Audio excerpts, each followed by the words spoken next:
అర్హులైన తమకు పెన్షన్ పంపిణీ చేయకుండా ఇబ్బంది పెడుతున్నారని శ్రీ సత్యసాయి జిల్లా పుట్టపర్తి కలెక్టరేట్ ముందు రామగిరి మండలానికి చెందిన పలు గ్రామాల పెన్షన్దారులు ఆందోళన చేపట్టారు. రామగిరి నుంచి వచ్చిన వృద్ధులు పెన్షన్దారులు కలెక్టరేట్ ముందు కూర్చుని ధర్నా చేపట్టారు. రామగిరి, పోలేపల్లి, ఎంసీపల్లి, పిచ్చిరెడ్డి కొట్టాల, ఆర్ కొత్తపల్లి, కానుగులకుంట, కరిమేకలపల్లి తదితర గ్రామాలకు చెందిన 210 అర్హులైన పెన్షన్దారులు కలెక్టరేట్ వద్ద ఆందోళనకు దిగారు. 5 ఏళ్లుగా ఏ సమస్య లేకుండా పెన్షన్ను తీసుకున్నామని, ప్రస్తుతం ప్రభుత్వం మారటంతో టీడీపీ నాయకులు చెబితేనే పెన్షన్ ఇస్తామని చెప్పడం దారుణమని వాపోయారు. సచివాలయం సిబ్బంది 1వ తేదీ నుంచి కాలయాపన చేసి చివరకు డబ్బు వెనక్కి తీసుకుపోయిందని చెప్పారని పేర్కొన్నారు. కలెక్టరేట్ అరుణ్ బాబు తమకు న్యాయం చేయాలని కన్నీళ్లు పెట్టుకున్నారు.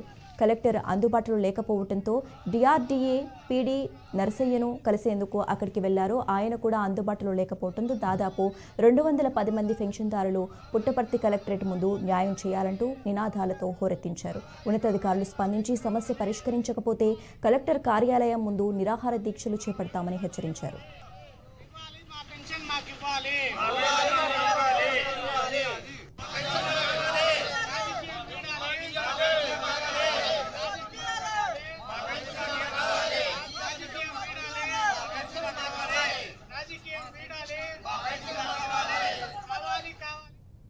సుగాలి నందివర్ధిని బాయ్ 2 సంవత్సరాల నుంచి వస్తుంది.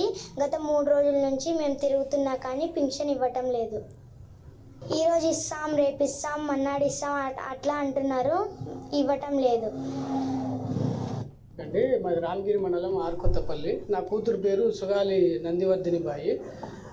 తను 2.5 సంవత్సరాల వయసు ఉన్నప్పుడు తనకు తలసేమియా వ్యాధి ఉందని చెప్పేసి తెలియజేసినారు. అప్పటి తర్వాత జగన్మోహన్ రెడ్డి గవర్నమెంట్ వచ్చిన తర్వాత తలసేమియా పేషెంట్లకు పెన్షన్లు ఇవ్వడం స్టార్ట్ చేసినప్పుడు మేము గవర్నమెంట్ నుంచి ఈ సర్టిఫికేట్ మాకు గవర్నమెంట్ ప్రొవైడ్ చేసింది.